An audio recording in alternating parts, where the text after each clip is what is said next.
Hello दोस्तों, चलिए आज हम लोग स्टार्ट करेंगे कुछ नए क्वेश्चन के साथ जो कि आपके पॉलिटेक्निक एग्जाम में बहुत ही इंपॉर्टेंट साबित होगा। और हम आपसे आशा ये करते हैं आपका प्रिपरेशन साथी पर बहुत अच्छे से चल रहा होगा। इसलिए इस बार आप कुछ ऐसे क्वेश्चन को प्रिपेयर कीजिए जो क्वेश्चन आने की संभावना क्या है, बहुत ज्यादा है। तो ये कहां पर काम होगा? ये काम होगा प्रिपरेशन साथी पर। तो आइए हम देखते हैं कुछ इंपॉर्टेंट क्वेश्चन जो कि इस साल आने की संभावना क्या है, ज्यादा है। आइए स्टार्ट करते हैं नया सेशन।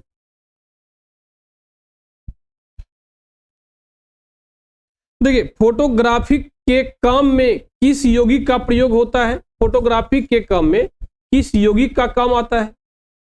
तो ये भी क्वेश्चन क्या याद करना है कि कौन सा यौगिक का क्या काम है, कौन सा यौगिक का क्या काम है। तो ध्यान रखिए, फोटोग्राफी के काम में कौन यौगिक काम आता है? आयोडीन से बना हुआ यौगिक क्या है, काम आता है। ध्यान रखिएगा, कौन आएगा? आयोडीन से बना यौगिक काम आएगा। आइए हम देखते हैं नया क्वेश्चन। कार्बन का कौन सा अप्रूव पेंसिल बनाने के काम में आता है? तो आप जानते हैं कार्बन का कौन कौन सा अप्रूव है। हम जानते हैं कार्बन का कौन कौन सा अप्रूव है। कार्बन का अप्रूव है घेरा, ग्रेफाइट, कौन सा है, काजल और एंथ्रासाइट। ये सब क्या है, अप्रूव है। इसमें से ग्रेफाइट का काम क्या होता है? ग्रेफाइट का काम है पेंसिल बनाने में। तो यदि कोई बोलता है ग्रेफाइट आप देखे हैं तो आप कह सकते हैं पेंसिल का जो नींव होता है ना, वो ग्रेफाइट का ही बना होता है। किससे बना होता है? ग्रेफाइट का बना होता है। और हीरा का काम तो आप जानते ही हैं। तो आंसर क्या देखिए हो जाएगा, ग्रेफाइट हो जाएगा। इसके अलावा भी देखिए अप्रूव है C60 है, जिसको हम लोग क्या बोलते हैं, बकमिस्टर फुलरेंस कहते हैं। क्या बोलते हैं? बक मिनिस्टर फुलरेंस। क्या बोलते हैं? बक मिनिस्टर फुलरेंस भी कहते हैं। आइए देखिए आंसर क्या दिया, देखिए आंसर दिया ग्रेफाइट दिया हुआ। आइए हम नया क्वेश्चन देखते हैं। किस परमाणु का परमाणु द्रव्यमान, किसी परमाणु का परमाणु द्रव्यमान ए दिया कितना, 39 दिया हुआ है। परमाणु संख्या P या E बराबर Z कितना दिया हुआ, 19 दिया है। तो उसमें बोल रहा है इलेक्ट्रॉन कितना होगा, न्यूट्रॉन कितना होगा और प्रोटॉन कितना होगा। तो इलेक्ट्रॉन कितना हो जाएगा, 19। देखिए 19 पहले इलेक्ट्रॉन है, तब देखिए न्यूट्रॉन है, तब प्रोटॉन है। तो देखिए क्या है, इलेक्ट्रॉन कितना है, 19, और प्रोटॉन भी कितना होगा, 19। देखिए इलेक्ट्रॉन 19 है, प्रोटॉन 19 है। आंसर क्या हो जाएगा, ए नंबर हो जाएगा। या आप इसको ऐसे भी निकाल सकते हैं, ए बराबर P प्लस एन। ए दिया है 39 बराबर P 19 प्लस एन। तो एन बराबर हो गया 39 माइनस 19। एन बराबर हो गया कितना हो गया, 20 हो गया। देख लीजिए आंसर, देखिए क्या ए नंबर हो जाएगा आंसर। आइए देखिए आंसर क्या दिया हुआ है। देखिए आंसर क्या दिया, ए दिया हुआ है। आइए देखते हैं हम नया क्वेश्चन।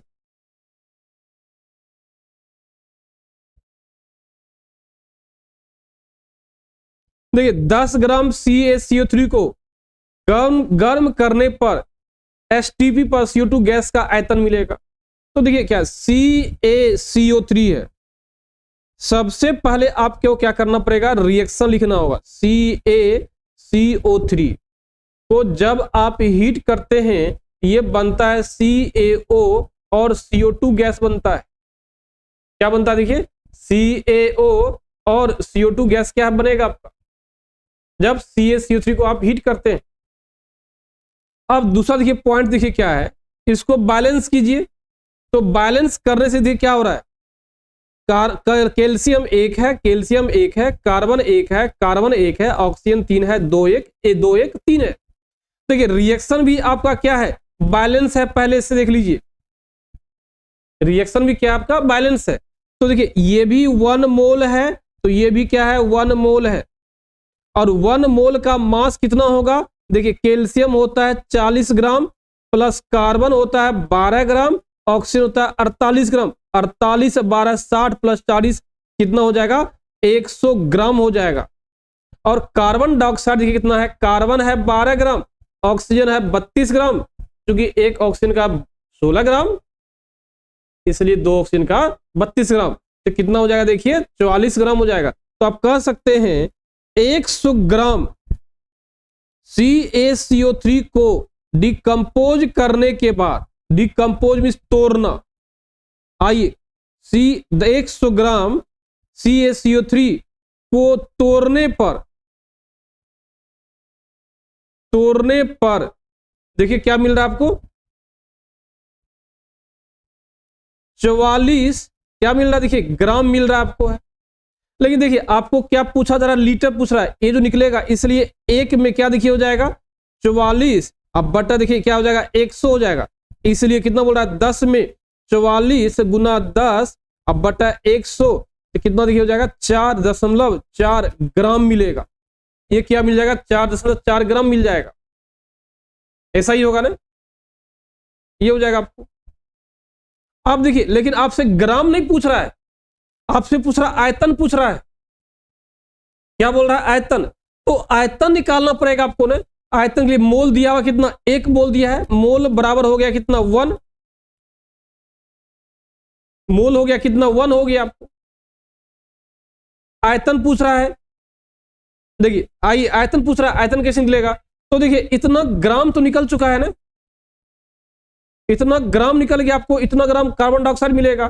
तो इतना ग्राम को पहले क्या कीजिए, मोल में बदल लीजिए। आप क्या करेंगे हम लोग, पहले मोल में बदल लीजिए, तो मोल बराबर हो जाएगा गिवेन क्या, दिया द्रव्यमान, दिया द्रव्यमान, द्रव्यमान अब बटा क्या होगा मोलर द्रव्यमान, मोलर द्रव्यमान, तो मोल बराबर हो जाएगा दिया द्रव्यमान 4.4 ग्राम, अब मोलर दबा 44, ये दोनों कट जाएगा, कितना हो जाएगा 10, तो m बराबर हो जाएगा 10 पर पावर -1 हो जाएगा, कुछ ऐसा हो जाएगा। इसी को लिखेंगे 1/10 लिख सकते हैं। देखिए मोल निकल गया, तो मोल बराबर होता है, क्या होता है, दिया गया आयतन x बटा बाय 0.4, तो मोल निकला 0.1 बराबर x बटा बाय 0.4, तो x बराबर हो जाएगा 0.1 इंटू बाय 0.4, तो x बराबर देखिए कितना हो जाएगा 2.24 लीटर। आंसर देखिए क्या हो जाएगा 2.24 लीटर हो जाएगा आंसर। देख लीजिए कैसे निकाले, हम देख लिए ना कि सबसे पहले हम लोग क्या किए, कितना कार्बन डाइऑक्साइड गैस का मास कितना निकलेगा वो चेक कर लिए, ये चेक कर लिए, और जितना मास निकला उसको मोल में बदल लिए, क्योंकि आप बताए थे मोल से रिलेटेड क्वेश्चन मोल से ही होके गुजारेंगे हम लोग, मोल से जुड़ा हुआ क्वेश्चन मोल से ही होके गुजारेंगे। मोल निकाल लिए, मोल निकालने के बाद आप क्या किए, हम लोग आयतन को कैलकुलेट कर लिए। आइए देखिए आंसर क्या दिया, देखिए देखिए आंसर बी ही दिया हुआ है। आइए देखिए नया क्वेश्चन क्या है,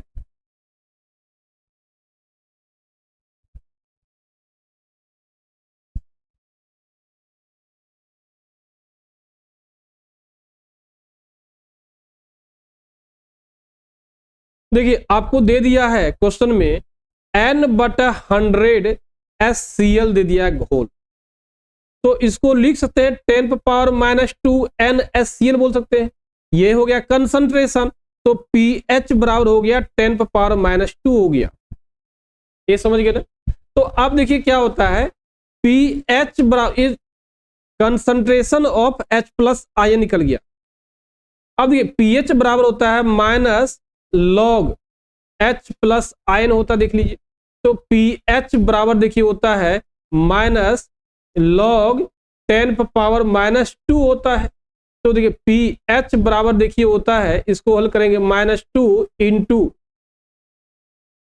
माइनस दिया हुआ पहले से इंटू -2 और log 10 होता है, 10 होगा, तो log 10 का देखिए मान होता है कितना, 1 होता है, -1 इंटू -2 कितना होगा, 2 होगा, क्योंकि उसका मान क्या होता है, 1 होता है। तो आंसर देखिए क्या हो जाएगा, 2 हो जाएगा।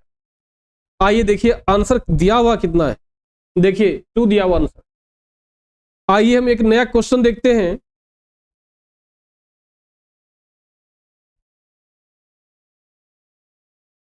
एक विलियन का पीएच दिया 2, पीएच मान दिया देखिए कितना, 2 दिया हुआ है।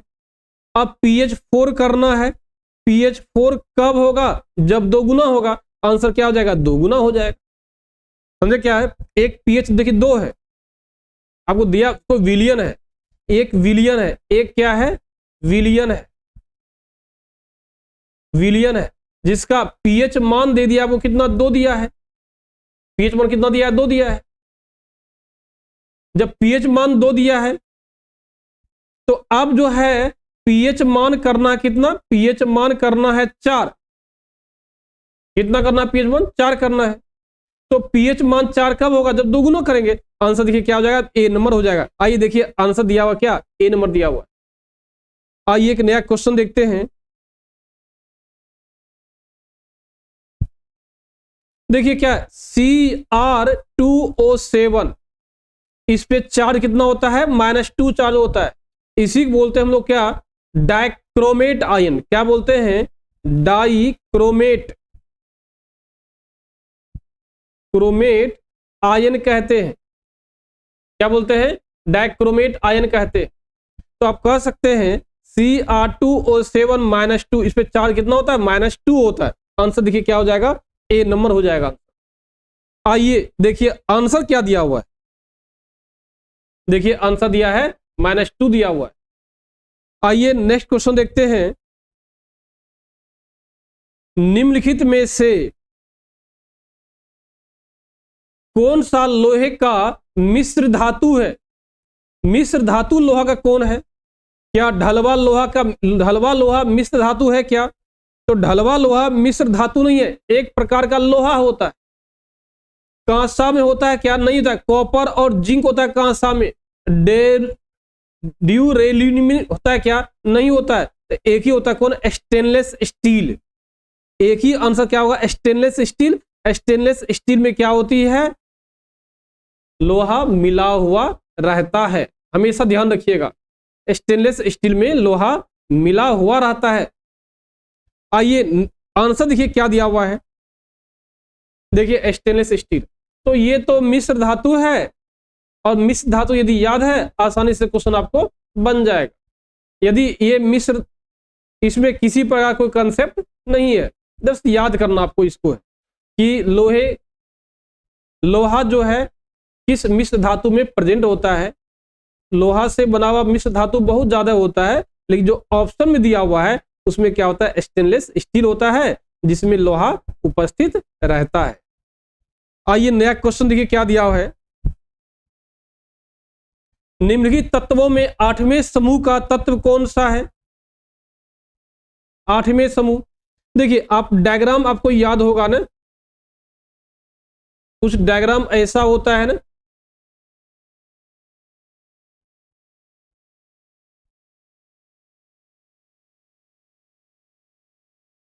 देखिए यह डायग्राम ऐसा होता है।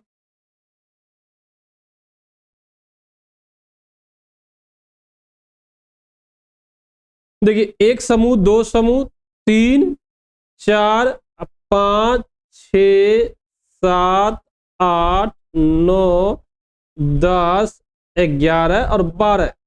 3, 4, 5, 6, 7, 8, 9। देखिए कौन है, scandium, titanium, vanadium, chromium, manganese, iron, cobalt, निकल, कॉपर, जिंक। देखिए कौन सा 8वां समूह बोल रहा है ना, 8वें समूह का तत्व कौन बोल रहा है, देखिए बोल रहा है। देखिए क्या होगा, यहां दिखेगा तो क्या होगा, 1, 2, 3, 4, 5, 6, 7, 8। सचिन तेंदुलकर वर्ल्ड क्रिकेट में फिर कोई नया कप जीतेगा। याद करने का तरीका ये है। देखिए क्या है, 8वां में देखिए कौन दिया, आयरन दिया हुआ है। कौन दिया हुआ, आयरन दिया हुआ है। कौन दिया, आयरन दिया हुआ आंसर में, देख लीजिए। पहला समूह, दूसरा समूह, तीसरा, चौथा, पांचवा, छठा, सातवां, आठवां। आयरन है, आयरन मींस क्या? लोहा। आंसर क्या देखिए बी हो जाएगा। आइए देखिए आंसर दिया हुआ क्या है, देखिए लोहा दिया हुआ। देखिए दोस्त, आप सबको इसी प्रकार का बहुत सारे यदि ट्रिक जानना है तो आप हमारे चैनल पर, आप हमारे वीडियो पे क्लिक कीजिए और कमेंट कीजिए और चैनल को सब्सक्राइब भी कीजिए और बतलाइए कौन सा ट्रिक आपको चाहिए। जो ट्रिक कहिएगा वो ट्रिक आपको हम क्या बता देंगे। लेकिन आप हमारे वीडियो को एक एक लाइन भी पढ़ लिए, हर ट्रिक इसमें अवेलेबल है, लेकिन हर ट्रिक एक जगह नहीं है, हर ट्रिक एक जगह नहीं है, लेकिन सभी ट्रिक कहीं न कहीं किसी न किसी वीडियो में दिया हुआ है, इसलिए आप आसानी से वो ट्रिक को जान सकते हैं। यदि आप वीडियो का एक एक पॉइंट, एक एक लाइन जानिएगा ना, यदि पढ़िएगा, याद कीजिएगा, तो आपको कोई दिक्कत ही नहीं होगा, आसानी से ट्रिक बन जाएगा अपने आप। आइए हम देखते हैं नया क्वेश्चन।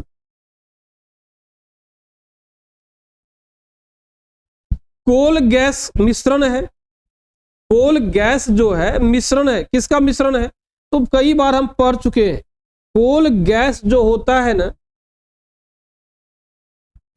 कोल गैस जो होता है वो होता है कार्बन मोनोऑक्साइड, मीथेन और H2 का क्या होता है? मिश्रण होता है कोल गैस। कोल गैस एक मिश्रण है किसका? कार्बन मोनोऑक्साइड, मीथेन और हाइड्रोजन गैस का क्या है? एक मिश्रण है। आइए देखिए आंसर में क्या दिया हो वो चेक करते हैं। देखिए आंसर देखिए क्या दिया है, डी नंबर दिया, आंसर देख लीजिए क्या दिया आंसर में, डी नंबर दिया, आंसर देख लीजिए। आइए नया क्वेश्चन देखिए कौन दिया है। टिंचर आयोडीन में घोलक है, तो जैसे ब्राइन सॉल्यूशन आप पढ़े थे ना, याद कीजिए, बताया था आपको हम ब्राइन सॉल्यूशन, कुछ याद होगा आपको, हम बताए थे ब्राइन सॉल्यूशन, बतलाया था आपको। ब्राइन सॉल्यूशन में क्या होता है? नमक होता है और पानी होता है। पानी क्या होता है? घोलक होता है। पानी क्या है? घोलक है। पानी क्या है? घोलक है। ब्राइन सॉल्यूशन जो पानी है वो क्या है? घोलक है। क्या है? तो घोलक है। ठीक उसी प्रकार टिंचर आयोडीन में घोलक कौन होता है? अल्कोहल होता है। तो आप कह सकते हैं अल्कोहल, अल्कोहल और आयोडीन को जब आपस में मिला दीजिएगा, अल्कोहल और आयोडीन को जब आपस में मिला दीजिएगा तो टिंचर आयोडीन कहलाता है। किसको किसको? आयोडीन और अल्कोहल को आपस में मिला देने से टिंचर आयोडीन कहलाता है। जैसे ब्राइन सॉल्यूशन नमक और पानी को मिला दीजिएगा क्या कहलाएगा? घोलक कहलाएगा। ठीक उसी प्रकार अल्कोहल आयोडीन मिला दीजिएगा क्या कहलाएगा? टिंचर आयोडीन कहला जाएगा। आइए देखिए आंसर क्या दिया हुआ चेक कीजिए। देखिए आंसर दिया हुआ अल्कोहल ही दिया हुआ है। आइए एक नया क्वेश्चन देखते हैं। आइसोब्यूटेन का IUPAC नाम देखिए क्या होगा? तो आइसोब्यूटेन का सबसे पहले हम क्या करते हैं? स्ट्रक्चर बनाते हैं। क्या बनाते हैं? स्ट्रक्चर। क्या होगा? CH3 CH CH3 और CH3, इसी को कहते हैं हम लोग आइसोब्यूटेन कहते हैं। क्या बोलते हैं? आइसोब्यूटेन कहते हैं। इसका IUPAC नेम देखिए क्या होगा? गिनती कीजिए 1 2 3। 2 पे देखिए क्या है? मेथिल है। 2 पे देखिए मेथिल है और रूट नेम कितना हो गया? 3, तो क्या बोलेंगे? प्रोप। सिंगल बॉन्ड है प्रोपेन, क्या हो जाएगा? प्रोपेन। यही क्या आंसर हो जाएगा? देखिए आंसर ए नंबर होगा। आइए देखिए आंसर क्या दिया हुआ है। देखिए आंसर दिया हुआ कौन सा? ए नंबर दिया हुआ है। नेक्स्ट क्वेश्चन देखिए क्या है। देखिए ये क्वेश्चन कई बार क्वेश्चन पूछा गया है कि जब आप CH3 COONA को NaOH के साथ हीट करते हैं तो ये बन जाता, देखिए क्या है? CH4 बनता है, मीथेन गैस का निर्माण होता है। कई बार एक क्वेश्चन पूछा गया है, हो सकता है इस बार क्वेश्चन आने की संभावना इसका क्या है, ज्यादा है, इसलिए प्लीज इस क्वेश्चन को आप बार बार देखिएगा। अब बहुत आसान है, कोई हार्ड नहीं है। CH3 देखिए क्या बन जाएगा, CH4 बन जाएगा।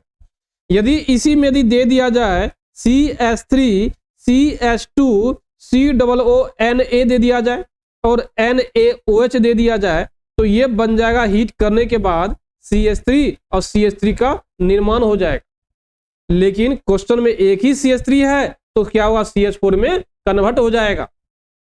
आइए नया क्वेश्चन देखिए क्या दिया है। देखिए आंसर भी क्या दिया है, डी दिया हुआ है। आइए एक नया क्वेश्चन देखते हैं। C10H22 का समयावस्था कितना होगा, कितना होगा, C10H22 का संभावित समायवियों की संख्या कितना होगा। तो याद रखिएगा कितना होता है, देखिए 7 होता है। कितना होता है, होता है 7 होता है। इसमें कोई डाउट हो, इसमें तो फुल्ली याद करना ही है। जब कार्बन कितना है 10 हो जाए, तो हमेशा ध्यान रखिएगा समाविवी संख्या की संख्या कितना होता है, 7 होता है। आइए नेक्स्ट क्वेश्चन देखिए क्या है। सुपर फॉस्फेट उर्वरक है क्या, देखिए सुपर फॉस्फेट उर्वरक है। तो सिंपल सी बात है, सुपर फॉस्फेट उर्वरक है, ये तो केमिकल नेम पूछ रहा है, जो ऑप्शन दिया है केमिकल नेम दिया है। तो सुपर फॉस्फेट उर्वरक कौन सा है, डी नंबर, कैल्शियम सल्फेट को ही हम लोग क्या बोलते हैं, सुपर फॉस्फेट कहते हैं। क्या बोलते हैं, सुपर फॉस्फेट कहते हैं। तो सुपर फॉस्फेट CaSO4, ये क्या हो गया, सुपर फॉस्फेट इसको नहीं बोलते हैं, सुपर फॉस्फेट इसको कैल्शियम सल्फेट बोलते हैं, इसको बोलते कैल्शियम फॉस्फेट को ही बोलते हैं कैल्शियम फॉस्फेट, कैल्शियम फॉस्फेट को बोलते हैं सुपर फॉस्फेट कहते हैं। कैल्शियम फॉस्फेट को क्या बोलेंगे, सुपर फॉस्फेट कहते हैं। तो याद रखिए दोस्त, ये तो याद करने वाला क्वेश्चन आपको है ना, डायरेक्ट इसको क्या आप याद कर सकते हैं। कैसे याद करेंगे आप समझ गए होंगे कि कैल्शियम, ये तो क्योंकि सुपर फॉस्फेट का केमिकल नेम है कौन, कैल्शियम फॉस्फेट, और कैल्शियम फॉस्फेट को हम क्या बोलते हैं, सुपर फॉस्फेट बोलते हैं। तो आंसर देखिए क्या हो जाएगा, कैल्शियम फॉस्फेट, क्योंकि कैल्शियम फॉस्फेट का ही नाम क्या होता है, सुपर फॉस्फेट। आइए देखिए आंसर भी देखिए वही दिया हुआ, देख लीजिए।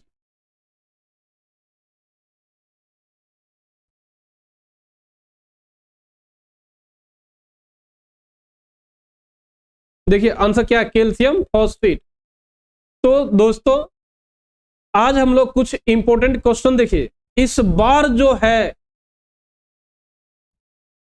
कसम खा लीजिए आप, जैसे भी हो सरकारी पॉलिटेक्निक कॉलेज आपको चाहिए। यदि सरकारी पॉलिटेक्निक कॉलेज चाहिए तो प्रिपरेशन साथी से जुड़ना बहुत जरूरी है, क्योंकि प्रिपरेशन साथी ही एक ऐसा प्लेटफॉर्म है जो आपको सफलता की सीढ़ी पर सीढ़ी दर सीढ़ी चढ़ाने का प्रयास करता है।